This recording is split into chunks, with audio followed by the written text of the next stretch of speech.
This is the People's Recorder, and I am not your host, Chris Haley. But we are about to interview him. My name is James Marabello, and I am one of the producers here at Spark Media. And as a special bonus, we wanted you to get to know your host a little bit better. Chris is an author, actor, poet, filmmaker, historian, researcher, archivist, all of which makes him the perfect host for the People's Recorder. Chris is interviewed here on Zoom by one of Spark's associates, Djampa.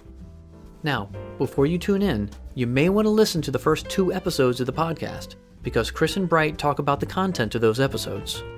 It's also important for you to know that Chris is the nephew of Alex Haley, the author of Roots. But how about I stop giving you context and just let you listen to the interview? Enjoy the conversation. Chris, it's nice meeting you. My name's Djampa. But yeah, just to start off, man, your family's literally a piece of history in America, and there's films and books. But tell me what it was like for you growing up around that and your upbringing. Growing up, my family wasn't quote unquote famous, and Uncle Alex wasn't famous. It was still high school when Roots blew up. And then it wasn't so much that life changed for us internally, but externally it changed, because the perception of who we were changed for so many people who didn't really know us. And even to the degree that people who did know us thought we were instantly celebrities ourselves, that we could do anything we wanted because we were a part of the legacy of the Roots story. So, of course, that wasn't true. We really still had our 9-to-5 jobs. I was still in school. My brother was still in school. What happened after that is that people also thought that we all knew the family story. All the way back to Kunta Kinte and the line and the whole African trip and that journey, which is, again, was not true, because my father was 9 years younger than Uncle Alex. Uncle Alex left their home when I think he was 15 to go into the Coast Guard. And how often would you play and spend any kind of, let's say, reasonable conversating with a child who's barely in grade school and you're in high school? You probably wouldn't do that, especially something as serious as this is the story of our family going all the way back hundreds and hundreds of years. So that was the other thing that was kind of, I guess, a new situation, because you were asked different questions and different assumptions were made about you, which previously were not made. Wow. And when you didn't have those things, then it sort of becomes, well, am I not worthy now to you? I mean, especially as a young boy, you feel somehow lesser than, because you're already in that point of trying to measure up to yourself, measure up to your parents, measure up to your teachers, and now you have to measure up to other people who you really don't even know, because now they expect you to be much more accomplished or bougie than you really are. Yeah, so it was challenging. We were very proud and very honored, but it did change the whole perception of life for ourselves, because how people did perceive us changed. Wow. There's so much at play there. I wonder, is your initial entry into the acting roles and the altar roles, is that where your initial love for history came about? Or was it this acknowledgement of people constantly asking you, and sometimes you really didn't know and you wanted to know, right? You wanted to understand your past so much. I'd say the genealogy bit did, because people kept saying, you already know your family history. And that's what was frustrating to me, because around the time they said that, my mother had passed away. And so I think that's when it really kind of made me feel more that I should do something about it. I shouldn't just end it with like, well, no, my mother had something to do with it. No, I don't know all my family history. And quite frankly, I didn't study everything my uncle did, because that's the other thing. I didn't feel like it was my responsibility, and it wasn't my desire to go back over every single census record he went through, or because I thought at some point you just believe. And I'm not somebody who's trying to disprove. I'm just trying to take what has been presented to me and use it as a foundation to look further. I always was into Black history, and the only thing that changed with Uncle Alex's fame and what he did was developing more of a desire and to know more about my family history specifically, and looking at old photographs and wishing there was a name written on the back or things of that sort. And so that's what I tried to do with doing research, to try to go through my mother's side and my mother's father's side. So that really was specific to Uncle Alex. My grandmother, Ziona, she gave me this book called The American Heritage History of the Negro in America. It was amazing to me because it was this hardbound book and it had all these pictures of Black people in it. And I'd hardly seen anyone before outside of the people that everybody knows about even today: Frederick Douglass, Harriet Tubman, George Washington Carver. I mean, all these people that we know about now, no. Any of the history stuff that I was gathering was from the school. And school wasn't teaching a lot about Black. It just really wasn't. And I know as much as there's discussions today about systematic racism or institutional racism, this and that, believe me, kids were not being taught that, white or Black. You would talk about the Civil War. It was just something that happened between people who wore blue and people who wore gray.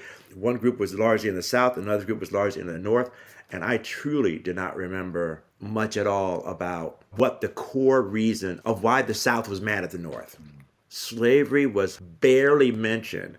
But I do remember before Roots came out, there was this Ebony magazine about the Emancipation Proclamation and about what it did and what it didn't do. And I give my parents credit for allowing me to read it, because the basic thing within this magazine was that Lincoln was, even though he was the one who had pushed and wrote the Emancipation Proclamation, it didn't mean he wasn't prejudiced. And it didn't mean that he felt like white people were better than Black people, because basically he did think that. And if you read the transcripts of some of the talks or debates between him and Stephen Douglas in 1858 for the Senate, not for the presidency, but for the Senate, he specifically says, I am not saying that the Black man should be considered equal to the white man in any way. Wow. Yeah, oh, believe me, it is deep. It is deep. And I remember going to I think it was my third grade class or my fifth grade class, sitting on the lap of my teacher with this magazine in a class which was mixed, which is like 50% white and Black. And did my parents know I was going to do? They must have, because I know my parents were very much supportive of what I did, and they knew I was a smart kid, and they knew that. So I'm sure they would have known that, oh, Chris is taking this magazine to for show and tell. What is he going to show, and what is he going to tell? This actually goes into some of the important work you do as the director of study of legacy of slavery in the Maryland Archives. Can you talk to me about some of that work, what that entails, and what you go about in your day-to-day with that work? The main thing about that, which I think is just so important, and I'm so thankful for be a part of it and oversee it for so many years, is to bring to light the identities or the existences of so many individuals who were, one could say, lost in the records of our history. Since 2001, we began this project with the help of the National Park Service Network to Freedom and also the Post-Secondary Department of Education Underground Railroad Project, which funded the hiring of maybe 20 to 30 full-time employees and probably 50, 60 interns over the years to primarily mine and put into a database the names, demographic information, identifiable statistics about free and enslaved Black and mulattoes from 1830 to 1880, based primarily on runaway ads, because we were considered property. So the runaway ads would speak to a person's height, a person's size, their, let's say, expertise, so to speak. If the person was really a carpenter, were they this, that, and the other, who their children were, where they were trying to go, the direction they were in, the names of persons who may have helped them to try to escape. And these are all things which are present in records and present in newspapers of that time, but hardly anyone had made the concerted effort over years and years and years of time, which is what we've done and continue to do, to put it into a database where people now can sit at their home computer and put in a family name, Jackson or Haley or what have you, and perhaps find a name of a relative who had tried to escape slavery, or a relative who was free, who tried to help somebody escape from slavery. We have now put in thousands and thousands of records of individuals who were not given the respect and given the dignity and given the recognition that other people were given. It's really bringing to light the unknown names of thousands of individuals who lived and died and gave birth and tried to enjoy life as best they could when slavery was still in existence, Mm. and when laws that limited Black people to secondary status were still enforced fully. And that's so much of what the podcast talked about, the Mhm. lost legacy, the stories behind those, honoring them, commemorating them. Talk to me about your initial feelings of the podcast when you heard about the program, just like you just said, Mhm. and being a part of it. What was it like for you? I mean, for one thing, I always, as much as possible, I embrace when I can be an actor again. So that made me very happy to do that, especially with Spark Media, because 20 years ago, God, that's been 20 years ago, with Partners of the Heart, where I was an extra and then got bumped up to represent Vivian Thomas. Now, that said, the subject matter really struck me because, as I mentioned earlier, from a kid, I was always interested in African American history. And African American history, regardless of what the time period was, that it was explored and that it could relay the similarities of life for any person of color compared to any person who is white or European from whatever their immigrant background is. So I felt like it provided me with a very good synergy of the things that I've been doing and still enjoy doing. And also because it was Virginia and because of my movie Unmarked, whose foundation is in Central Virginia anyway, and also includes, just like the Legacy of Slavery program, includes those persons who are mostly unknown. And how can they be found? Because they're buried in some slave cemetery or some African American cemetery which has no longer been kept up. How can we ever find out? Will we ever find out who they are? And so for me, this podcast was allowing me the opportunity to help voice the existences and the contributions of other African Americans who, for many other individuals, have no idea who they were, have no idea what they contributed to their history of their community and the history that resonated really far beyond their own community. So it was, for want of a better cliche, a win-win for me. And I think you really encapsulated it in the podcast by reopening lost pathways in a sense, right? Mm-hmm. And I can imagine that was very gratifying, just going down Yes. those pathways and being able to answer some of those questions for other people. When you think of the Federal Writers Project and you think of people like Roscoe Lewis, Mm-hmm. sitting down with him if you had the opportunity, right? What would that conversation look like? What would you like to say? What would you like to ask?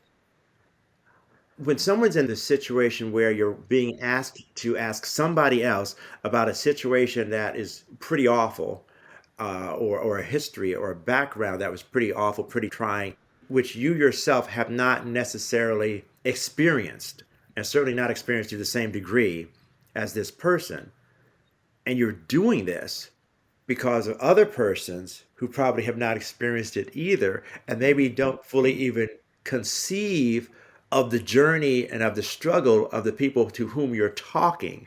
Mm, I feel like I would ask him, how did you feel as being that person who's trying to inhabit two worlds? Because you're inhabiting the world of your employer who is curious about this and feels like it's a worthwhile project and a worthwhile effort. But to what degree do you believe that? I mean, to what degree do you know that they're speaking from their heart or if they're speaking from an opportunistic moment? Which mm. is to say, I feel like it's a right thing right now. Let's say that we're going to interview formerly enslaved people and get their stories. Who should we have to do this? Let's get a Black person to do it. I guess they probably could talk to them easier than they'll talk to me. That's good. Now, a lot of people, well, a lot of white people would also talk to Black people too. However, there's this skepticism from historians today as to what did that person who was being interviewed, to what degree were they giving their full truth?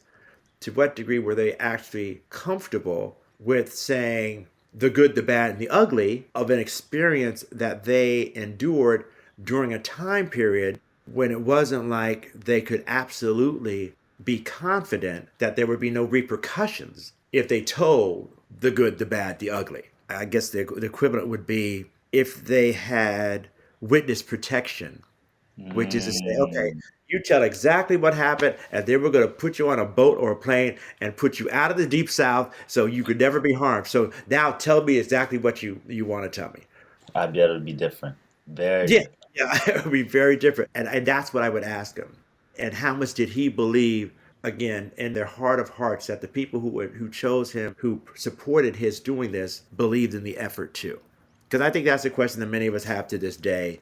I would say the closest example I have today, which does and doesn't relate, is that there was almost a unanimous vote for there to be a holiday for Juneteenth Mm, by the United States Congress. yep. At the same time, Yeah. there's an element of Congress who is talking about CRT and how people are talking about black people and racism and systematic racism, and this is wrong and you shouldn't teach this. Well, what do you think Juneteenth is celebrating? It's celebrating when black people finally realized that slavery was over. Yeah. But you don't want us to talk about the fact that slavery lasted from the 1600s all the way through 1865. And then years after that, there were these constitutional amendments Mm, to more fully make sure that black people who were now free mm, could have the same rights as any other free person. But you don't want us to talk about why that was necessary because in and of itself, that's because it was so horrible for hundreds of years. So to me, that was a total. How are you celebrating or giving the whole nation, oh, we're going to have a big old day off for Juneteenth because that's the day that slavery ended when you don't want us to talk about how bad slavery was and how we still feel the vestiges of it today? So I'm thinking, Roscoe Lewis, did you feel the federal government, Writers Project funded by the federal government, do you feel they really care? Or do you feel like they think it's their atonement time? And they're going to do this. And it's like, okay, well, we did that. Peace out. My job's done here. I think that's powerful, right? Because that's what it is all about, this commemoration with Black History Month, with not repeating the past in a certain way, in another element, right? Because people say, oh, when you repeat the past, they literally think you'll physically repeat the past. But Yeah, it's right. repeated in the systematic ways, it's repeated throughout our Yes. institutions, right? Right. Going into this podcast a little bit more, that's what kind of resonated with me. Hearing Mm. the stories of these people and just them going back into time, and the stories in there were remembered by few, but not like they should be remembered by many. And that's what resonated with me. What Mm. resonated with you in this podcast? What did you really take away from it? I think that's pretty much it. It's the fact of how many things that people contributed to, that people existed through, which are unknown. And which are unknown because there was no concerted effort to document or acknowledge or recognize what they did and who they were, where they lived. For many people, that was okay to not concern yourselves with these people. Germanna Community College had me speak to them about the connection of Roots in Spotsylvania County. Why was Roots such a big deal? Why was Roots such a revelatory thing? And I was saying, well, it's basically because slavery was not spoken about to such a large degree in an accessible way, especially where people could relate at its core that it's a family. It's Kunta Kinte coming of age, wanting to impress his father, his mother, his grandparents in the community. Then he's kidnapped. Then he's put into this world that he doesn't know what it's all about. And so Roots tried to make it a universal core family and their survival in an awful situation. And I think that's what made it so phenomenal is that it made it okay for many people who were descendants of African Americans who were enslaved to talk about it again. Because before that, it was just shameful. It was an insult that people say, well, you can't talk to me. Your ancestor was a slave. What are you talking about? Go away. But then it was like, no, my ancestor was a slave, and I'm proud that they endured this and that they went through this. And because of them, I'm here today because they survived. But I also said, I would hope that nothing else again happens that's that universal and that's iconic and that's revelatory in its production or its creation, because that would mean that there's something else that's horrible and terrible that has been largely minimized and diminished in our history that somebody else has to reveal in a huge book and a huge mini series. So I feel like this podcast is further uncovering that there's even more stories out there about individuals who, in their own specific way, fought for equality and fought for self-respect and for the respect of others who share their ethnic background or their cultural heritage. And so with the whole series, I think that's what makes it very worthwhile. You're letting people know that, quite frankly, however insignificant we may feel, that you're doing more to put forth your own individual message, putting forth your own voice, because no one else can do that. See, that's the complexity of what any and all of our stories are. And the podcast is trying to, I think, remind us of how many persons are often overlooked in what they do, which still impacts many others who aren't even there at the time that the actions are being taken. When you say that, it reminds me of one line during the podcast was that soon the last person that knows what it's like to be a slave will have passed away. Mm-hmm. And that's almost exactly what you're kind of hinting at in different ways, that understanding that story, understanding the feelings that were there in the moment. You know, me just sitting here, I've already learned so much. And in a way, I'm happy, but in a way, it makes me aware of how easy things can be distorted, how easy it can be convoluted and lost. You see all these acknowledgments now. You're even working on projects that do that. What does it mean for you? Do you fear that it can also be distorted in a way, that the truth may never truly be kind of approximated in essence?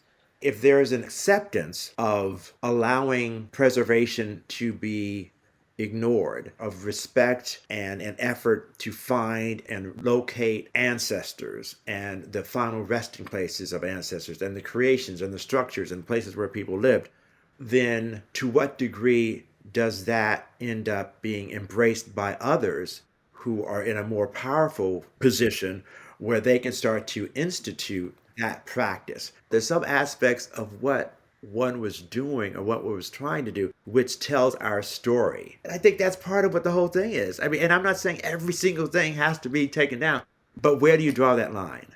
And so how far does that go to our own existence if we decide for any degree or to any part in our past lives that, well, we don't have to focus on that. We don't have to remember that. We don't have to think about that, because in the future, there'll be somebody else who'll be saying the same thing about us. Wow. Everything that you kind of, especially at the end there, said, it reminds me, I don't know if you've watched the Hamilton play, but there was one line that was said in History Has Its Eyes on You, and it's, yes, you don't control who lives, who dies, and who tells your story. Right. And I feel like so much of our conversation today was about that. And it was just really a pleasure interviewing you, learning from you, me being Black myself, learning so much history. And thank you, honestly. Sure, you're welcome. Yeah, thanks for having me on on the pod. Yeah.